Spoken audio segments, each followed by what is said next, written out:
திரு G K Nagaraj, அதாவது ஒரு பக்கம் பதிலடி கொடுத்திருக்கிறோம் அப்படிங்கிற ஒரு நிறைவு, ஆனால் இன்னொரு பக்கம் போர் தயாராகுமா, போருக்கு தயாராகிறோமா அப்படின்னு எல்லாருக்கும் ஒரு கேள்வி இருக்கு. நாளைக்கு அனைத்து கட்சி கூட்டம், இந்தியாவே வந்து மத்திய அரசின் பின்னால் நிற்கிறது, அனைத்து மாநில முதலமைச்சர்களும் வரவேற்கிறார்கள், எதிர்கட்சிகளும் வரவேற்கிறாங்க. அடுத்த கட்டமா எப்படி இருக்கும் நடவடிக்கை? அனைவருக்கும் வணக்கம். இந்த நியூஸ் 7 மூலமாக தமிழக மக்கள் அனைவருக்கும் இந்திய ராணுவ வீரர்களுக்கு ஒரு மிகப்பெரிய ஒரு பாராட்டு, பாரத பிரதமருக்கு, பாஜக அரசுக்கு மிகப்பெரிய பாராட்டை தெரிவித்துக் கொள்கின்றேன். ஒரு தர்மத்தின்படி, ஒரு தர்மம் காக்கப்பட வேண்டும், தர்மத்தின்படி நம்முடைய பணியை இன்று நம்முடைய ராணுவம் செய்திருக்கிறது. ஒரு பொதுமக்கள் கொல்லப்படவில்லை, ஏன் அந்த ராணுவம் கூட தாக்கப்படவில்லை. நேரடியாக யார் ஆணிவேராக இருந்தார்களோ, எந்த அமைப்புகள் இத்தனை ஆண்டு காலம் நம்முடைய ராணுவ வீரர்களை பழிவாங்கியதோ, கடைசியாக பொதுமக்களை கொன்றதோ, அதையெல்லாம் தேடி பிடித்து 20 நிமிஷத்துல கம்ப்ளீட்டா தரைமட்டம் ஆக்கி இருக்கிறது இந்திய ராணுவம். ஒரு வல்லரசுக்கு இணையாக அனைத்து நாடுகளும் வியக்கும் வண்ணம் ஒரு அற்புதமான ஒரு காரியத்தை செய்து முடித்திருக்கிறது நம்முடைய இந்திய ராணுவம். பாராட்டப்பட வேண்டிய தருணம்.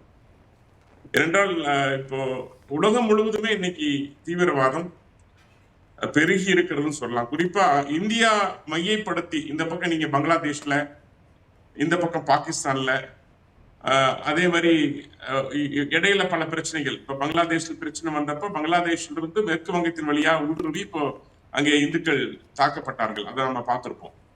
அதே மாதிரி பாகிஸ்தான்ல இருந்து தொடர்ச்சியாக பல ஆண்டுகளாக, நாங்க பிஜேபி ஆட்சி வர்றதுக்கு முன்னாடியே 68 முறைக்கு மேல் கடுமையான தாக்குதல்களை எல்லாம் அங்க பாகிஸ்தான் ராணுவத்தின் மூலமாக, ஐஎஸ்ஐ அமைப்பு மூலமாக செய்து கொண்டிருந்தார்கள். சோ இதெல்லாம் என்னாச்சு, ஒரு யூனிட்டி ஆகி இப்போ காசால் நடக்கிற அந்த ஹிஸ்புல்லா அமைப்புகள் போன்றவர்கள் எல்லாம் சேர்ந்து ஒன்றாக இணைந்து கொண்டு இந்த தாக்குதல் நடத்தியிருப்பதாக கூட ஊடகங்கள் மூலமாகவும் பல்வேறு உளவுத்துறை மூலமாகவும் தகவல் வந்து கொண்டிருக்கிறது. அந்த வகையில் இன்னைக்கு இந்த நம்முடைய இந்திய அரசானது ஒரு தர்மப்படி நடத்தியிருக்கின்ற போராட்டத்தில் பாகிஸ்தான் நிச்சயமாக புரிந்து கொண்டிருக்கும் என்று நாம் நம்பலாம். ஆனாலும் கூட அவர்கள் இன்னும் உதாரணம் விடுறாங்க. இன்னைக்கு அவங்களுக்கு ஒரு பெரிய ஃபெயிலியர் தெரிஞ்சிருக்கு. அதாவது நம்முடைய ஏவுகணைகள், நம்முடைய எல்லையிலிருந்து செலுத்தப்பட்ட ஏவுகணைகள் அவருடைய இலக்கை துல்லியமாக தாக்கி உடைத்திருக்கிறது. அதை தடுக்கக்கூடிய சக்தி இன்னைக்கு பாகிஸ்தான் இல்ல. அந்த சிஸ்டம் ஃபெயிலியர். அவர்கள் எந்த சீனாவை நம்பி இருந்தார்களோ அவருடைய சிஸ்டம் ஃபெயிலியர் ஆயிருக்கிறது. ஆக பாகிஸ்தான் ஒரு மிகப்பெரிய நாடாக கருத வேண்டிய அவசியம் இல்லை என்பதை கூட நாம் இந்த தாக்குதல், இந்த ஆபரேஷன் செந்தூர் தெளிவுபடுத்தி இருக்கிறது. அதனால இன்னைக்கு நாம் எந்த அளவுக்கு, அது மட்டும் இல்ல, எல்லா நம்மளுடைய டிஃபென்ஸ் பலம், இது எல்லாம் மாற்று கருத்துல நாம வந்து நம்மளுடைய இந்திய பட்ஜெட்ல, நம்மளுடைய மத்திய பட்ஜெட்ல அதிகம் டிஃபென்ஸுக்கு தான் ஒதுக்குறோம். நம்மளுடைய பலம் எல்லாரும் அறிந்த ஒன்றுதான். ஆனால் ஒரு கேள்வி நமக்கு இந்த இடத்துல வரக்கூடியது வந்து, இது இந்த ஒரு பதில் தாக்குதலோட நிறைவேற போகிறதா, அல்லது இது அடுத்த கட்டத்தை நோக்கி போராக, அது ஒருவேளை அவர்களும் பதிலடிக்கு தயாராகி அது எல்ஓசி அளவில் அது ஒரு பதற்றத்தை தொடர்ந்து வைத்திருந்தால் அடுத்து நமக்கு இது வெறும் பாதுகாப்பு பதற்றத்தோடு நிறைவேறுவதில்லை, அது பொருளாதாரத்தில் பாதிக்கும், இங்கே இருக்கக்கூடிய மக்களுடைய அன்றாட வாழ்வியல் சார்ந்த பிரச்சனைகளை எல்லாம் எதிர்கொள்ளும். அதை எதிர்கொள்ள போகிறதற்கு இந்தியா எப்படி தயாராக, நாளைக்கு அனைத்து கட்சி கூட்டத்தில் இது எல்லாமே விவாதிக்கப்படும் தான். இருந்தாலும் அந்த கேள்வி ஒரு முக்கியமான கேள்வி இல்லை. பொருளாதாரம் சார்ந்த நம்முடைய சிறத்தன்மை, அடுத்த ஏற்கனவே ஒரு பக்கம் நாம இப்பதான் மீண்டு வந்துட்டு இருக்கோம் கோவிடுக்கு அப்புறம், திரும்ப அதை நோக்கி பயணித்து விடுவோமோ அப்படின்ற ஒரு பதட்டமும் இருக்கதானே செய்யுது. இல்ல, made in India, make in India, சுயசார்பு அப்படிங்கிற அந்த கான்செப்ட் எப்ப மோடிஜி கொண்டு வந்தார்களோ அப்பொழுதிருந்தே நாம் யாரையும் சார்ந்திருக்கவில்லை. கோவிட்ல ஏற்பட்ட அந்த 2 மருந்துகள் ஓராண்டில் கண்டுபிடிக்கப்பட்டதிலிருந்து இந்தியா ஒரு சுயசார்புடைய நாடு, யாரையும் நம்பி இருக்க போவதில்லைங்கிறத தெளிவுபடுத்திட்டாங்க. அமெரிக்காவுக்கே பல முறை நீங்கள் உங்களுடைய பிரச்சனையை கவனிங்கிறது திரும்பி பதில் சொல்ற துணிக்கு இந்தியா வந்துருச்சு. பாகிஸ்தான் ஒரு பொருட்டே அல்ல. அது மட்டுமல்ல, பாகிஸ்தானுடைய வணிகத் தொடரை முழுமையாக துண்டித்தோம், தண்ணீர் தர மறுத்தோம், சிந்து நதி ஒப்பந்தத்தை நாம் முற்று வைத்தோம்.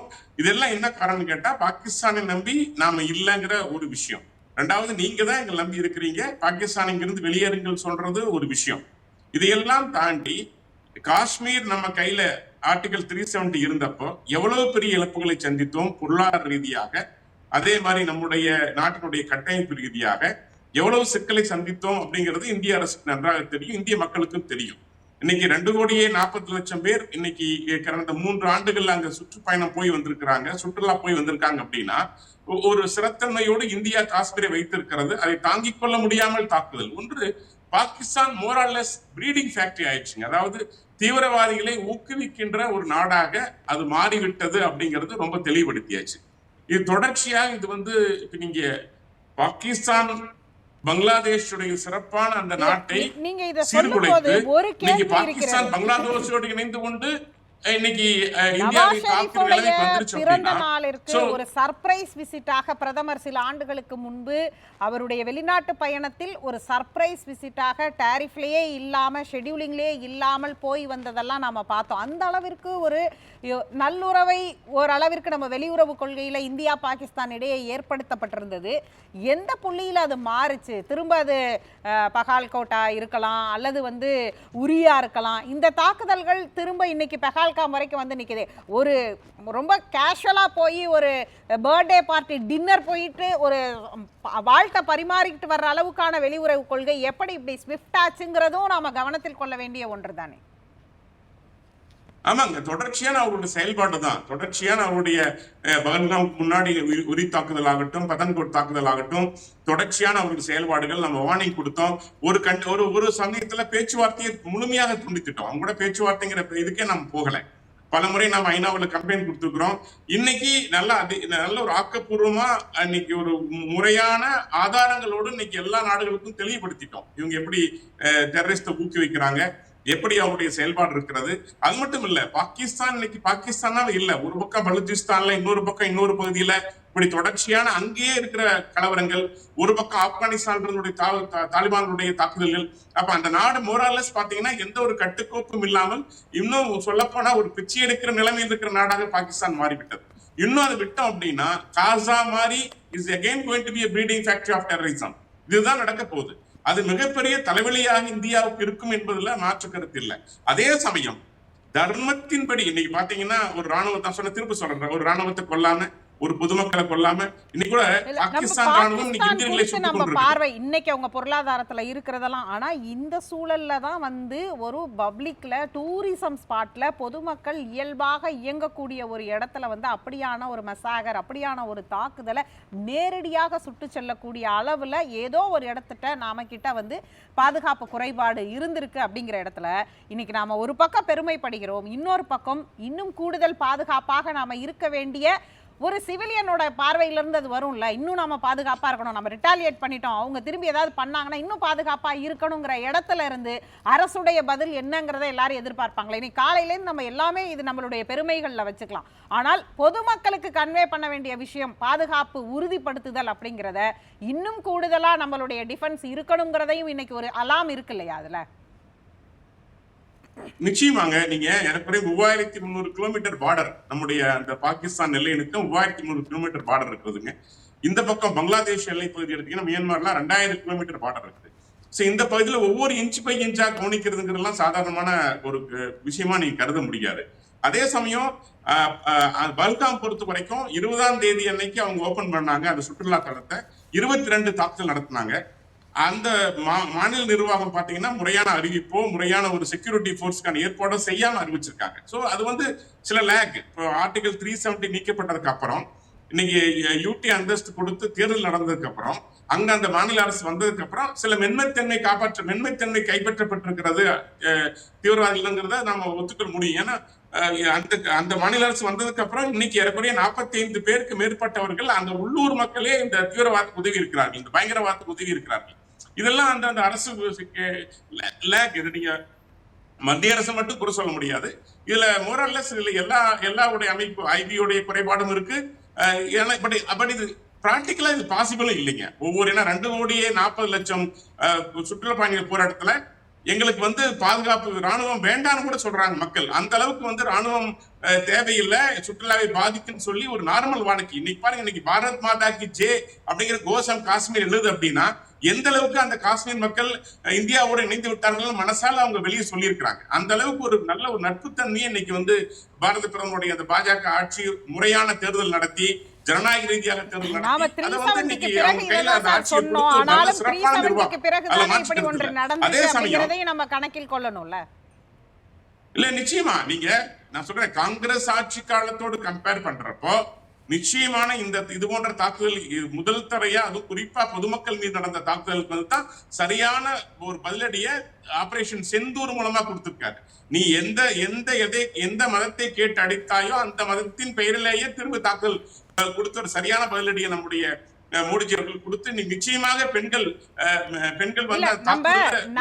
எதிரிகளை சரி பண்றது, வெளியுறவு கொள்கையை சரியா வச்சுக்கிறது, பாதுகாப்பை பலப்படுத்துறதுங்கிறத இன்னொரு வகையிலையும் நாம பார்க்க வேண்டிய ஒரு கட்டாயமும் இருக்குது. இது ஏதோ ஒரு இடத்துல வந்து எமோஷன்ஸ்ல ஃபியல் பண்ற மாதிரியும் பிரிஜுடைஸ் பண்ற மாதிரியும் ஹைப்பர் பேட்ரியாட்டிசமா அது மாறாம இருக்கக்கூடியதும் கண்டிப்பா தேவையான ஒன்றாவும் இருக்கு இல்லையா? அதையும் நம்ம கணக்கில் கொள்ள வேண்டியதா இருக்கு. ஏன்னா இன்னைக்கு சோஷியல் மீடியாவில் வரக்கூடிய மொத்த டிஜிட்டல் பிளாட்ஃபார்மும் எப்படியான ஒரு அல்காரிதம்ல காலையிலேருந்து இருந்ததுங்கிறது ஒரு பத்திரிகையாளராக எங்களுக்கெல்லாம் அது அச்சமா இருந்திருக்கு. ஒரு முக்கியமான தேசிய முகமை ஒரு கட்டுரையே அது சம்பந்தமா ஃபேக்ட் செக்கிங்ல எழுதியிருக்கிறாங்க. அதுல இருந்து ஒரு வரியை தான் நான் இப்போ உங்களுக்கே கோடிட்டு காமிக்கிறேன். நான் இது இல்ல உண்மைதானுங்க. இது வந்து போர் அப்படிங்கிறது யாரை விரும்பக்கூடியது அல்ல. மக்கள் யார் இருந்தாலும் மக்கள் தான். அதுல வந்து எந்த மாற்று கருத்து இல்லை. அதே சமயம் எத்தனை காலம் பொறுத்து கொண்டிருப்பது அப்படிங்கிற ஒரு பாயிண்ட் இருக்கு. அதற்கான ஆணிவேரை கண்டறியாம அதை சரி பண்ணாம எத்தனை நாளைக்கு நீங்க தொடர்ந்து போராடி கொண்டிருப்பீர்கள்? எத்தனை மக்களை நாம் எழுந்து கொண்டிருப்பது? அதற்கு முடிவு வேண்டாமா? அதுல ரொம்ப தெளிவா இருக்காரு நம்முடைய பாரத பிரதமர்கள். நம்முடைய அரசும் தெளிவா இருக்கு. உதாரணத்துக்கு தாக்குதல் நடந்த அன்னைக்கு அடுத்த நாள் உடனடியாக அவங்க படையை அனுப்பல, அவங்க மேல கொண்டு போகல. இன்னைக்கும் அந்த ராணுவ தளபதியுடைய வார்த்தைகள் காஷ்மீர் முதல் சிந்து நதியில் வந்து ரத்தம் ஓடுன்னு சொல்லி சொன்னாங்க. அதுக்கு நாம் எந்த ரியாக்ஷன் கொடுக்கல. அதே சமயம் அந்த அமைச்சர் பாதுகாப்புத்துறை அமைச்சர் 30 வருஷமா நாங்க தீவிரவாதத்தான் வளர்த்துட்டு இருக்கோம், தீவிரவாத குழுக்களுக்கு நாங்க வந்து ஃபீட் பண்றோம்லாம் சொன்னாரு. இருந்தாலும் அதுக்கு ரியாக்ட் பண்ணல. ஆனா தெளிவாக திட்டமிட்டு யாரெல்லாம் காரணகர்த்தாக இருந்தாலும் சொல்லி அதை கண்டுபிடிச்சு 9 இடங்கள்ல பாகிஸ்தான் எல்லைக்குள்ள போகாம வெளியிருந்தே நீங்க தாக்கல் நடத்திருக்கிறோம். அது முக்கியமான விஷயம். சைனாவுடைய சிஸ்டம் ஃபெயிலியர்ங்கிறதையும் நம்ம இன்னைக்கு ப்ரூவ் பண்ணிருக்கிறோம். இதெல்லாம் எதுக்கு சொல்ல வரேன்னு கேட்டீங்கன்னா, உண்மை வாருங்கிறது தவிர்க்கப்பட வேண்டியதுதான். ஆனா அதே சமயம் ஆப்கானிஸ்தான்ல நீங்க கவனிச்சு பாருங்க, நாம நூலகங்கள் கட்டி கொடுத்துக்கிறோம். அந்த மக்கள் மேம்பாடு அடைய நிறைய வசதிகளை பிரதமர் அங்க போய் நேரடியாக போய் பண்ணிருக்காரு. இலங்கையில வந்து 50,000 வீடுகளுக்கு மேல கட்டி கொடுத்துருக்கிறோம். அதே சமயம் அந்த மக்கள் கல்வியறை பெற வேண்டும், அவர்கள் நார்மல் வாழ்க்கைக்கு வர வேண்டும்ங்கிறது வந்து ரொம்ப தெளிவா இருக்கிறோம். அதையும் பாகிஸ்தான்ல செய்வதற்கு இந்தியா விரும்புகிறது, அதுல மாற்று கருத்து இல்லை. ஆனா அதே சமயம் ஒரு ராணுவமே ஒரு தீவிரவாதத்தை தூண்டுகின்ற பொழுது, அதற்கு காரணத்தாக இருக்கின்ற பொழுது அதை தண்டிக்காமல் இருக்க முடியாதுங்கிறதுல நாம் தெளிவா இருக்கிறோம். ஆகையில் ஒரு முடிவு கட்டியாக வேண்டிய நிலைமையில் இந்தியா இருக்கிறது. எத்தனை காலம் தான் பொறுத்து கொண்டிருப்பது? இனியும் பார்க்க முடியாது. முடிவு கட்டிடுவோம். முடிவுக்கு மோடிஜி அவர்கள் வந்துட்டார். அதனாலதான் முதல் ஆயுதமாக தீவிரவாதிகளை மட்டும் குறிவைத்து தாக்கி இருக்காங்க. ஆனா இன்னைக்கு பாருங்க, திரும்ப பாகிஸ்தான் இந்திய மக்களை, பொதுமக்களை தாக்கி இருக்கிறது. சோ இதுல இருந்தே தெரியுது பாகிஸ்தான் திருந்தல. அவங்களுக்கு வந்து இந்த போர் தொடரத்தான் ஆசைப்படுறாங்க. அவங்களுக்கு இதனால் பயன் இருக்கிறது. பாகிஸ்தான் மக்கள் குறித்து கவலைப்படல, அந்த நாட்டை குறித்து கவலைப்படல அப்படிங்கிறது தெளிவுபடுத்தப்பட்டது. அதனால இதுல ரெண்டுல ஒரு முடிவு அதுவும் மிக முக்கியமான ஒன்றாதான் இருக்குது. நான் நேரம்னால அந்த கேள்வியவே நான் விட்டேன். இருந்தாலும் நீங்க இப்ப சொன்னதுனால சொல்றேன். இன்னைக்கு சிரோன்மணி அகாலிதளம் அதற்கு கடுமையாக பஞ்சாப்ல ரியாக்ட் பண்ணியிருக்கிறாங்க. பூஞ்ச்ல அவர்களுடைய வழிபாட்டு தலங்கள் மீதாக பாகிஸ்தான் தாக்குதல் நடத்தி இருக்கிறதும் கவனத்தில் கொள்ள வேண்டிய ஒன்றா இருக்கு. அதுவும் நம்ம பேச வேண்டியதுதான். பேசுவோம் தொடர்ந்து.